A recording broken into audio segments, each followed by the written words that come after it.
Start करते हैं। आज कल्पेश ने टीसीएस का फर्स्ट राउंड क्लियर किया and they get impressed and it was like great. TCS एमएन मतलब अभी सबको पता है यार, टीसीएस सबसे स्टेबल ऑर्गेनाइजेशन है। कल्पेश है हमारे साथ, बीआई डेवलप अराउंड 1,65,000 करोड़ का ट्रांजेक्शन सिर्फ ये साल में हुआ। सो इतना हेवी ट्रांजेक्शंस ही इज हैंडलिंग एंड बहुत सारे multi scenarios, multi SLAs and different types of challenges is like वहाँ पे उन्होंने वो सीखा वो ऑर्गेनाइजेशन में।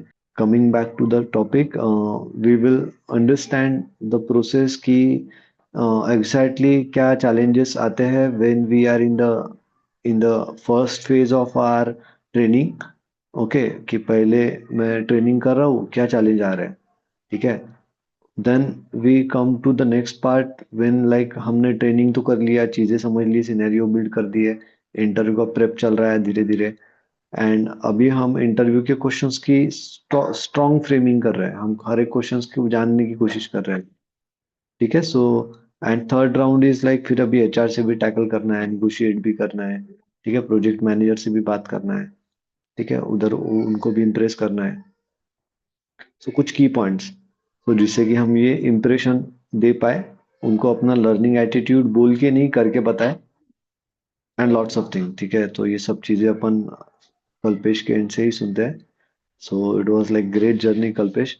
सो ते कल्पेश सांग ना तुझ्याबद्दल की how was like your journey started from, तू कसं काय राईजला ओळखला, how do you get to know about the Rise and काय ट्रेनिंग केली आणि आज इथपर्यंत what is like your journey. So after join Rise institute मैंने स्टडीज़ पे फोकस करना स्टार्ट किया। जैसे मैंने पहले पावर बीआई सीखा। पावर बीआई का power query editor, schematic model कैसे हम लोग बिल्ड करते हैं, calculated columns, DAX measures, visualisation, and after that row level security and power BI services. ये फ्लो था, this was the flow of training. मुझे फर्स्ट ऐसा ट्रेनिंग दिया गया था आशीष सर से। आफ्टर दैट आशीष सर ने एसक्यूएल पे ग्राफ्सिंग करना स्टार्ट कर दिया। तो एसक्यूएल पे भी मुझे अच्छी अंडरस्टैंडिंग आना स्टार्ट हो गई। तो मैं कंटिन्यू सेशंस अटेंड करता था, लाइक मॉक सेशंस। तो वहाँ पे Yasir sir and Amar sir ने बहुत हेल्प किया टू प्रैक्टिसिंग की practising, like practice is the key. अगर आप प्रैक्टिस नहीं करोगे एसक्यूएल का तो फिर कोड्स नहीं लिख पाओगे। अभी और मैं ये बताना चाहता हूँ कि लाइक आपको इंटरव्यू में किसी भी कोई भी इजी क्वेश्चन भी पूछ सकते हैं, लेकिन घुमा के। जैसे फॉर एग्जांपल मैं एक बताऊँ, मेरा टीसीएस में जो फर्स्ट राउंड था वहाँ पे मुझे पूछा गया था कि how many relationship you can build into two tables, between two tables. Answer तो इजी था कि एक ही है, एक ही एक्टिव रिलेशनशिप बन सकता है टू टेबल के बीच में। तो वो मेरे को क्रॉस क्वेश्चन करने के लिए जानबूझ के फिर से उसके ऊपर पूछा भी, इज देयर पॉसिबल, लाइक हम लोग कैसे अचीव करेंगे, आर यू श्योर। तो अगर आपको पता है तो मतलब श्योरिटी के साथ रहो। एंड मैं कुछ क्वेश्चंस लाया हूँ कि टीसीएस में आपको कैसे कैसे, लाइक मुझे कौन से क्वेश्चंस पूछे। तो मेरा फ्लो था टीसीएस में, पहले ईटीएल का प्रोसेस पूछा पावर क्वेरी एडिटर पे। पावर क्वेरी एडिटर पे आपने कैसे डेटा को लोड किया, और वहाँ पे कैसे आपने ट्रांसफॉर्मेशंस किए, ईटीएल क्लियर कैसे आपने वहाँ पे अचीव किया, एंड आपने कैसे ऑप्टिमाइज किया पावर क्वेरी एडिटर पे डेटा पे। आफ्टर दैट आपने कैसे ज्वाइन किया, क्रिएट किया schematic model, like star schema और स्नोफ्लिक स्कीमा आपने कैसे क्रिएट किया। मुझे एक क्वेश्चन दिया था, like suppose you are having two fact tables and आपको ईच अदर आपको कनेक्ट करना है। तो what is the, how can you achieve this. So आपने सरोगेट की का नाम सुना होगा। तो मैंने जस्ट सिंप्लीफाई आंसर दिया कि by providing surrogate key we can able to achieve this. So वो भी खुश हो गए। लाइक आपको दोनों साइड का पूछ सकते हैं। अभी सरोगेट की मोस्ट प्रोबेबली हम लोग, अगर डेटाबेस रहेगा तो डेटाबेस में हम लोग मोस्ट प्रोबेबली सरोगेट की एंड ऑल देते हैं, वाइल टेबल जब हम लोग क्रिएट करते हैं। लोगों ने बैकएंड में बहुत कुछ वर्क किया है और फ्रंट एंड में खाली एक ही टेबल ला के रख दिया है। सो बेसिकली बैकएंड में some for example there are 7 tables we are using, like dim employee, dimension employee, then dimension, employee details, then there are two fact tables like transaction और fact disbursement and फिर project के लिए एक अलग से table है like project codes, project details. So ऐसे 6-7 tables हो रहे, उसका चंक हम लोगों ने लिया और वहाँ पे हम लोगों ने व्यूज क्रिएट किया है, कुछ स्टोर प्रोसीजर क्रिएट किए हैं, कुछ सिटी टेबल्स भी क्रिएट किए इनटू द व्यू ओनली और into the store procedure only. तो ऐसा सब बैकएंड में ज़्यादा क्रिएशन हुआ है, बट मैं अगर आपको इंटरव्यू क्रैक करना है तो ऐसा बैकएंड में क्रिएट किया और फ्रंट एंड में कुछ नहीं बताओगे तो फिर वो गलत वे में चला जाएगा कि पावर बीआई में इसको एक्सपीरियंस ही नहीं है। तो ऐसे टैकल आप कर सकते हो अगर आप डेटाबेस पे काम कर रहे हो। तो मैं तो फिलहाल डेटाबेस पे काम कर रहा हूँ, मेरा हैंड्स ऑन इतना पावर बीआई पे नहीं है फिलहाल। So because we are working as a operation and maintenance team, we are optimizing the data load and पहले डेटा लोड होने के लिए 12-12, 14-14 घंटे लगते थे। अभी अभी का प्रोडक्शन का लोड सिर्फ हम लोग 5 घंटे में अचीव कर पा रहे हैं। 4 4 hours 30 minutes max to max. कल यस्टरडे का लोड हुआ। तो बहुत सारी चीज़ें इसमें की हम लोगों ने, जैसे जो अननेसेसरी टेबल्स थे। फॉर एग्जांपल जैसे एक फैक्ट टेबल में डेटा ही नहीं आ रहा है, फिर भी वो मतलब रन हो रहा है और उसमें काउंट जीरो ही दिखा रहा है आपको आउटपुट में। तो वो जो इनिशिएट करने के लिए टाइम ले रहा है ना, वो कंजम्पशन हम लोगों ने नोटिस किया कि हाँ, तो ये टेबल को हम लोग एक्टिव फ्लैग एन सेट कर सकते हैं कि ये टेबल को आप फेच आउट मत करो, क्योंकि उसमें अभी डेटा करंट डेटा है ही नहीं। ठीक है, तो ऐसे करके हम लोगों ने पूरा सेग्रेगेट किया और पूरा डेटाबेस को ऑप्टिमाइज कर दिया। एंड अबाउट टैक्स कैलकुलेशन, तो इन पावर बीआई आपको डेटा एनालिसिस एक्सप्रेशन ये ऐसा लैंग्वेज है कि मतलब आप कुछ भी कर सकते हो, आपको बस सोचना है, आपको बस इमेजिन करना है। लाइक मुझे क्वेश्चन पूछा था कि how can you achieve like last 3 days of total sales. तो मैंने सिंपलीफाई आंसर दिया, we are able to achieve this with calculate function. we can use the total cells in calculate function and we can filter out the dates। so वो भी happy हो गया, हाँ ठीक है चलो। मुझे लॉजिक पता था, बट टू बी ऑनेस्ट मुझे रिटर्न में मतलब ये कैसे होना चाहिए एग्जैक्टली ये पता नहीं था। But logic is the part, like logic आपको पता होना चाहिए कि लॉजिक कैसे इम्प्लीमेंट करेंगे तो फिर आपको आउटपुट क्या मिलेगा। तो थोड़ा सा लॉजिक बिल्डिंग के ऊपर फोकस करो तो बेटर रहेगा। मतलब कौन सा भी क्वेरी आपको दिया सामने, फॉर एग्जांपल इंटरव्यू में, तो आप उसको क्रैक कर सकते हो अच्छे से। और ज़रूरी नहीं कि वो क्वेरी करेक्ट होना चाहिए। अगर आपको वो पूछ रहे are you sure this query is correct, तो हम लोग सिंप्लीफाइली ऐसे बोल सकते हैं like I have to test it, after testing I am 100% sure. Like आप पहले ही बोल लोगे कि हाँ, अगर श्योर है तो ये बोलो कि हाँ यही करेक्ट करेक्ट क्वेरी है। बट अदरवाइज आपका फ्लो यही रखो कि I have to test it and after testing I am 100% sure about this query. ऐसे कुछ पॉइंट्स है। एंड आफ्टर दैट मुझे ये क्वेश्चन पूछा गया कि मतलब आपको एक टेबल विजुअल दिया है, एक टेबल है डैशबोर्ड पे, वो टेबल को आपको फ्रंट में लाना है। और वो लाइक वहाँ पे क्लिक किया तो फिर वो पॉपुलेट होना चाहिए टेबल। लाइक एक बटन देना है, बटन पे आप क्लिक करोगे तो फिर वो टेबल पॉपुलेट होगा। तो how can we achieve this, तो एग्जैक्टली मुझे वो टाइम पे याद नहीं आ रहा था, बट मुझे ये सिनेरियो पता था। But we can achieve this with the bookmarks. Like हम लोग वहाँ पे बुक मार्क क्रिएट करके बटन लेवल पे हम लोगों ने अगर बटन पे क्लिक किया तो वहाँ पे टेबल दिख जाएगा आपको। तो ऐसे हम लोग अचीव कर सकते हैं।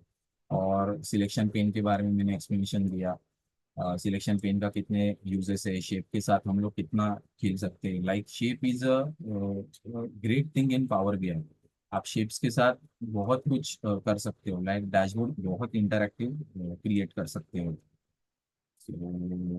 आफ्टर दैट मुझे क्वेश्चन पूछा कि ये तो बेसिक था, कैलकुलेटेड कॉलम एंड मेजर के बारे में, difference between, it is easy. And how can you achieve the how can you collaborate with customer, how you fixing the issue and how you can take time to resolve the issue। like मुझे question पूछा कि आपको कैसे वहाँ पे ticket to race कैसे होते issue. तो आई हैव सिंप्लीफाइड आंसर कि यहाँ पे मैं यहाँ पे टिकट रेस होता है, तो हमको रिप्लाई करना होता है। और रिप्लाई करने का टाइम टेन्योर है विद इन 30 मिनट्स। अगर हम लोगों ने रिप्लाई नहीं किया तो वहाँ पे सर्विस लेवल एग्रीमेंट हम लोग पे लग जाता है, लाइक 10,000 का पेनल्टी हमारे ऑर्गेनाइजेशन के ऊपर। तो हमें 30 मिनट्स में रिप्लाई रिस्पॉन्स करना होता है।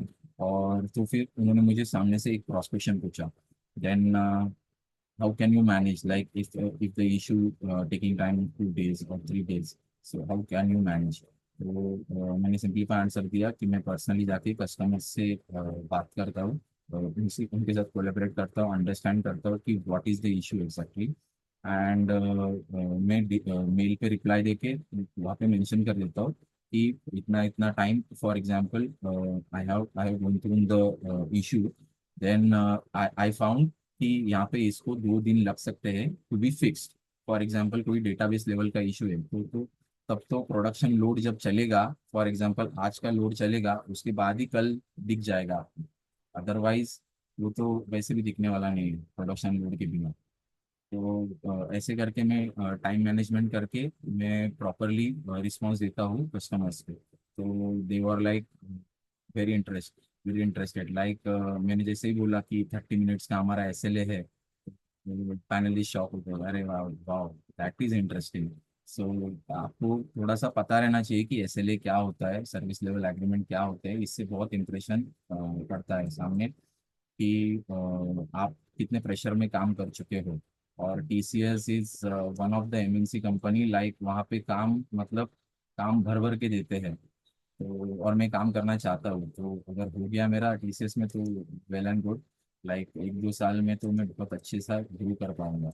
लाइक स्क्रैच से प्रोजेक्ट अगर मुझे बिल्ड करने मिल गए, that will be great. So I am looking for opportunity to work in a development environment, like project building पे मुझे फोकस करना है। आपने ना बहुत सारे प्रोजेक्ट्स पे काम भी किया है, ठीक है। सो अभी अपार्ट फ्रॉम लाइक, चलो ठीक है, बट लेमन लैंग्वेज में हम प्रोजेक्ट में क्या क्या चैलेंजेस यू फेस्ड, और कैसा था वो जर्नी की। ठीक है, SLA is the one of the like you resolve the issue with in like time time frame, but क्या मेजर चैलेंजेस हमें ड्यूरिंग योर जर्नी देखने मिले। ओके, सो मेजर चैलेंजेस हमारे ऐसे थे कि डिपार्टमेंट को पर्सनली जो वैल्यूज थे, फॉर एग्जांपल 2024-25 का जो डेटा है, वहाँ पे कुछ वैल्यूज थे, like total amount of disburse, total sanction कितना हुआ है और डिसबर्समेंट अमाउंट कितना हुआ है, और प्रॉपर उसका परसेंटेज कन्वर्ट कि हम लोगों ने कितना अचीव किया है, टारगेट अचीव किया है। तो फिर यहाँ पे इश्यूज आ रहे थे, लाइक दे वर आस्किंग कि वहाँ पे पर्टिकुलर एक डिपार्टमेंट का कोड होता है। सो वो डिपार्टमेंट के कोड वाइज ही उनको डेटा वहाँ पे फेच आउट करना था डैशबोर्ड पे। तो मैंने स्टोर प्रोसीजर में जाके वेयर वेयर वेयर क्लॉज में इन फिल्टर कर दिया वहाँ पे कि पर्टिकुलर ये कॉलम है department code is equal to 26। वो डिपार्टमेंट का कोड 26 था। तो ऐसे मैंने हार्ड कोडेड कर दिया वहाँ पे 26। कस्टमर को मैंने इन्फॉर्म कर दिया कि ये अगर मैं ऐसे करूँगा तो हम लोग अचीव कर पा रहे हैं। पहले मैंने टेस्टिंग किया इन डेवलपमेंट एनवायरनमेंट। ये मैं इंपॉर्टेंट बात बता रहा हूँ, आप कुछ भी चेंजेस कर रहे हो, वो सारे डैशबोर्ड्स फॉर एग्जांपल लाइव है, तो आपको पहले डेवलपमेंट एनवायरनमेंट में ही टेस्ट करना है। अगर आप डायरेक्ट प्रोडक्शन में टेस्ट करोगे तो आप पे पेनल्टी लग सकती है, आप फायर हो सकते हो जॉब से। मतलब इतना क्यूरियस और हाई लेवल, इतना इतना क्यूरियसिटी होता है कि प्रोडक्शन में लोग देख रहे हैं डैशबोर्ड, आपका लाइव डैशबोर्ड, तो वहाँ पे अगर आप अपलोड कर दोगे गलत डैशबोर्ड तो फिर उनका लिंक टूट जाएगा, उनको डेटा दिखना बंद हो जाएगा। तो that is the issue, like पहले आपको डेवलपमेंट एनवायरनमेंट में टेस्ट करना है प्रॉपरली, फिर आपको प्रोडक्शन एनवायरनमेंट में आके चेंजेस करना है, जो भी चेंजेस रहेंगे। मेरा सेकंड सेकंड इशू हमारा रेस हुआ कि डेटा लोडिंग के ऊपर से। फॉर एग्जांपल डेटा जब लोड हो रहा है तो वहाँ पे फॉर एग्जांपल सोर्स में हमारे पास टाइम स्टैम्प में डेटा है। Okay, date and time stamp में। But in staging to data warehouse वहाँ पे हम लोगों ने ओनली डेट फेच आउट किया है, और स्टेजिंग से हम लोगों ने टाइम स्टैम्प ही लिया है स्टेजिंग मिला। Okay, so staging to data warehouse issue face किया हम लोगों ने ये, तो हम लोगों ने क्या किया कि डेटा टाइप फिर से इसका चेंज कर दिया डेटा वेयर हाउस का। तो फिर दोनों अभी लोड प्रॉपरली हो गया। मेरा सेकंड इशू आया था, डेटा टाइप इशू था। फॉर एग्जाम्पल, आपको आपके पास इंटीजर में वैल्यू है 10,000 रुपीज, और सोर्स से हमारे पास आ रही है 10,000.26। तो यहाँ पे एक इशू रेज हुआ कि हमें डेटा टाइप चेंज करना पड़ा, फ्लोट में इंसर्ट करना पड़ा, बिकॉज यहाँ पे हम लोग का डेटा टाइप मिसमैच हो रहा था। ये सेकंड इशू था। थर्ड इशू कि एक डैशबोर्ड है एम्प्लॉय कोड का। तो वहाँ पे एक एम्प्लॉय ने बहुत सारे कोर्सेज किए, सब कोर्सेज किए हैं। तो by default employee ID duplicate हो रहे थे, बिकॉज एक कोर्स को एक एम्प्लॉय ने किया, 6 महीने बाद और दूसरा कोर्स करने गया, उसके 6 महीने बाद और दूसरा कोर्स करने गया। तो हम लोगों ने ये कैसे अचीव किया, लाइक वहाँ पे एक रिलेशनशिप फेल हो रहा था from training data to the employee data. यहाँ पे क्या हुआ, एम्प्लॉय डेटा में हम लोग के पास प्राइमरी कीज थे, unique unique unique employee codes थे, और ट्रेनिंग डेटा में हमारे पास डुप्लीकेट एम्प्लॉय कोड्स भी थे, बिकॉज एक एम्प्लॉय ने 3-4 ट्रेनिंग सेशंस अटेंड किए, लाइक 3-4 कोर्सेज किए हैं। सो मैंने पावर क्वेरी एडिटर पे एक और टेबल ऐड किया।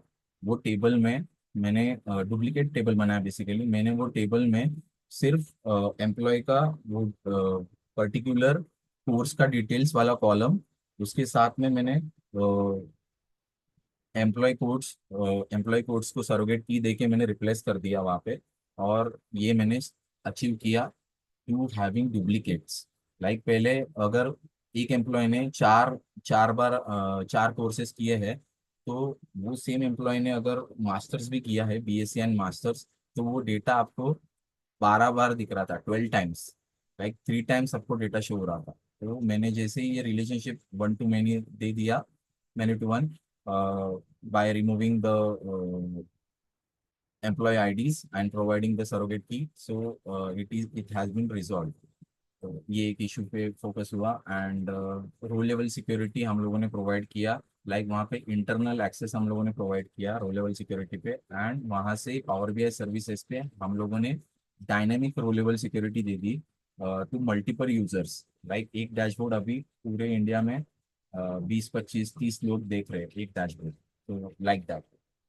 So these are all challenges, and how I overcome that challenges. So that's it, sir. Great great Kalpesh. So many challenges और बहुत सारे अप डाउन्स एंड चलो सही है।